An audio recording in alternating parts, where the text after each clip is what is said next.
With Menu RX, they're trying to help people, not just lose weight, but for some people it's about just toning and getting in better shape. When you deal with Menu, if you deal, those big box diet plans, like they have a diet plan, and whether you're a man or a woman, whether you're 20 or 40, whether you're 100 pounds overweight or 10 pounds overweight, they put you on the same plan, basically.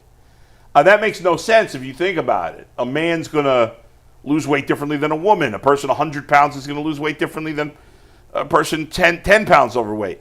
At Menu RX, you're actually working with experts, scientists, nutritionists, people that study weight loss and nutrition for a living. That's why I'm dealing with them. It's been a struggle for me my whole life.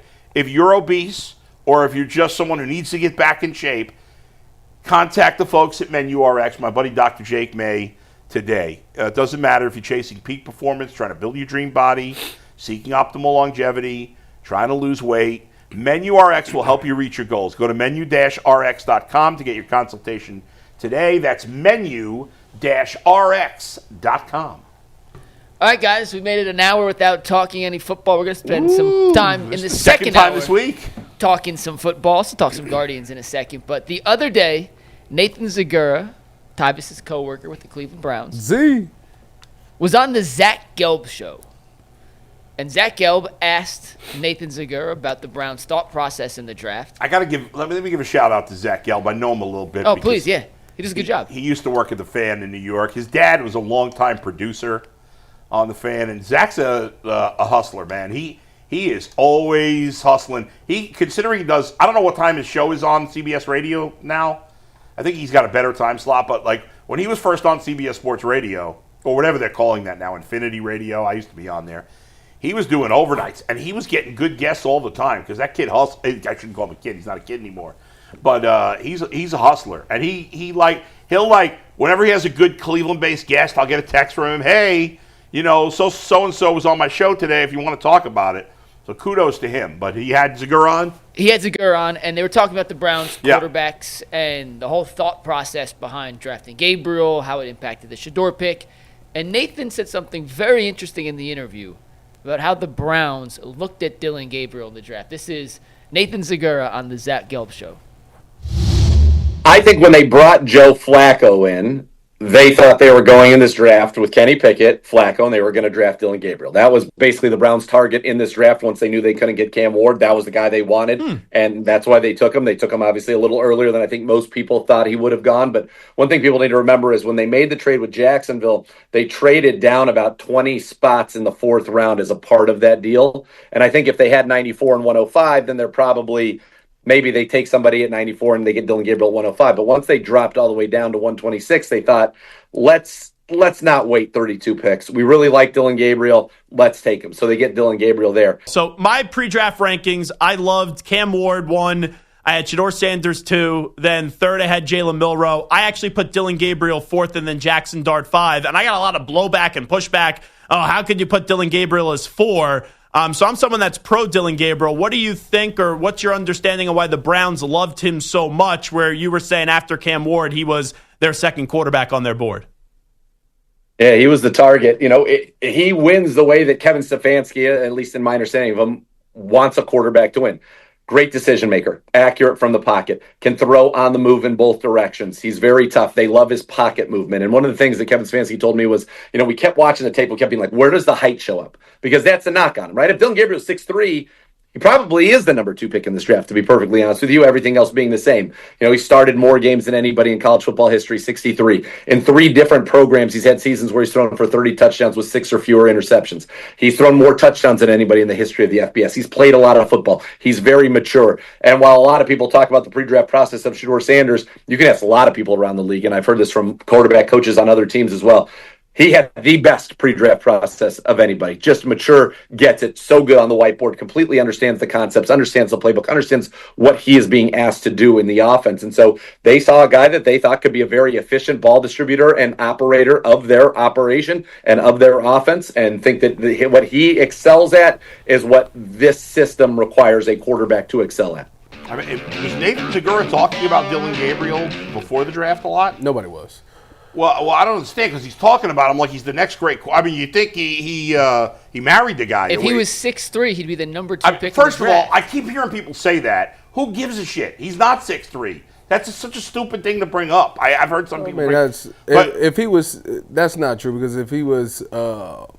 I think first of all, let me say, Dillion Gabriel is a really good football player. Like he was. The fact that he's the all-time FBS touchdown thrower is meaningless. You know what? He was great with Oregon. Right. He was great with Oklahoma and all these things. So I have nothing but respect for Dillion Gabriel. Yeah. He's a really good football player. But the height thing, to say if he was 6'3", that's not true because Kyler Murray went number 1 in the draft, and he's about the same height. So I don't really want Baker Mayfield went number 1. Baker Mayfield. So the height thing kind of missed me with that. That's just a mediocre Drew Brees excuse. was what, the 35th pick in the draft, something like that. 33rd. With all that being said, I think that Z was right with a lot of stuff that he said as far as the decision making, and he's smart with the football. He's a smart football player. If you get to talk to him, he's a very humble guy. I tell you all the time about his NIL day. He had the Chrysler van, and that was the greatest thing in the world to him. So he's not this flashy guy. However, people wonder, the thing about Shedeur and Jalen Milroe, because I said they were high on Jalen Milroe. And the thing about those two is that they had, I think out of all the quarterbacks, maybe even Cam Ward too, out of those 3 quarterbacks, they got probably more information than anybody else in the NFL because of the connections that they have. Obviously, Tommy Rees worked with Jalen Milroe. I think Glenn Cook, something with Miami, so he knows them. Went to Miami. Yeah, went to Miami, so he knows everything about Cam Ward. And then Pat Shurmur and Kevin, with Shedeur and all those other things. So, when you get that type of information, you can make better decisions. And I think for them, obviously they didn't like the feedback that they got about those guys. Not Cam Ward, because they wasn't getting Cam Ward, but the other 2 guys. Well, but how do we know they wouldn't? How do we know they wouldn't? Nathan Zegura said they were Gabriel was second on the board, but we don't know that. Yeah, I don't know. I'm not going for that. Maybe I'm not hearing that. When did Jalen Milroe get picked? Not that before Gabriel. 2 picks before. Gabriel. Yeah, do we know? Do we think they might have taken Jalen Milroe if he was still there? We'll never know. Maybe the reason they took Dillion Gabriel there is because they liked Milroe and Gabriel, and Milroe already went, so they got panicky. Yeah, there's a lot of. I think Nathan made a good point in the Jacksonville trade and dropping down 25 spots. So just take your guy. Yeah. One of the things I said during the entire pre-draft process was, I want you to stand on the table and tell me who you want and take that guy. Okay. If it's Shedeur, if you believe in Shedeur, then run to the podium and take him at 2. I don't care what anybody else thinks. I'm paying you for your evaluation. It doesn't matter what the Broncos think about him, what the Vikings think, what the Raiders. Yeah. None of that matters. I'm paying you for your expert opinion. So tell me who you want, and that's who we're going to take. And that's what they did with Dillion Gabriel. So fine. Is it higher than we thought? Yeah, but so what? So they clearly stood on the table and said, this is who we want, and they went out and took him. So if he really was second on the board, then great, because you had no shot at getting the guy at number 1, realistically. Yep. So they got the other quarterback that they felt best about. And I have no reason, to doubt what Nathan's saying. If that was number 2 on their board, they'll bring him in and see what he's got. I agree. It's funny. I just looked it up because I saw I'm not saying he's lying. I know. He might have bad information. Yeah. But the all-time touchdown thing is funny. I do think the 63 or whatever starts, I think that matters. It's a ton of experience. Sure, yeah. That It's matters. a ton of experience. Yeah. But it also might lead you to believe that he's a finished product at this point. That maybe there's not as much room for growth as some of the other guys. It might, but I think he's probably more NFL ready than some of the other guys. But here's the list of names at the top of the NCAA. Tommy, the guy from Hawaii, right? Dillion Gabriel, Case Keenum, Kellen Moore, Graham Harrell, Sam Hartman, Colt Brennan, Rakeem Cato, Baker, Landry Jones, Ty Detmer, Aaron Murray, Luke Falk, Timmy Chang. That's the top 15 or 16 or whatever. Baker's the best of that Baker's list. the best. And the rest of them had a... Like I said, to me, it comes off to me as they miss Baker and they went and got a guy that's similar to Baker. Do you know what I do find funny about Gabriel? I don't care quick? what nobody says. And then, Bo, I'm curious your thoughts on the whole thing. How much time did we spend the age of Tyler? Shuck. How much time did we spend talking about his age? Right. Quite a bit. Right. Quite a bit. Gabriel's 1 year younger. Yeah, right. Like, Tyler's 25. Yeah. Gabriel turns 25 during the season. Yeah. The difference, the one thing I didn't like about Shuck, Is the injuries. Injuries. no, obviously that. But I said, like, a 26-year-old going back to college should dominate those guys. Dillion Gabriel did. Dillion Gabriel did. was an He was elite really, really college good. quarterback. But he had better talent around him than Shuck did. Okay, didn't he? fine, but Yeah. still, like, if you're a talented quarterback and you're 25 years old Yeah. playing against college That's dudes, not- you should dominate. that's He not also didn't fair. have elite talent around him at UCF when they were really good, and But that's they not staked their fair. claim. That's in not the- fair to say that he had elite talent at him at Oregon. None of those offensive guys went. I like didn't first, say he second had round. elite talent. I said he had better talent than Shuck did, didn't he? I don't even know who Oh. Shuck I mean, had. Oregon's talent. yeah. Oregon's Just talent, yes. off the top of the head, yes, because I don't know who's even at Yes, Louisville. the answer to that's yes, but you're right. Yeah. What'd you take in Nathan's whole? I mean, had him number 2, the height thing. Yeah, I mean, I thought Nathan was a little over the top on the you're going on and on about a guy that he and nobody else had ever talked about before the draft. He made it seem like it's a no-brainer. But that's always how the I mean, Browns obviously operate, Nathan though. is plugged in. I mean, he's do the Browns want Nathan Segura going out before the draft and going on and on and on and on No, about but- Dillion Gabriel? But Nathan Segura was whispering to people, and he never whispered about Dillion Gabriel. I'll just say that. For a reason. I would say. Okay, so you're saying his whispers were lies? No. Okay. Either they didn't tell him or they didn't want him spreading Right. it. He's a team employee. Yeah, that's true. So Yes. either it's one of two. Either Right. they didn't tell him, and now that it's over, now they can Yeah. open the vault and let it all out. That's probably what happened. Or they didn't want it. If that's really the guy that's number 2, Yeah. and obviously you can get Dillion Gabriel anytime you want, he's Right. not going number 1 overall, Yeah.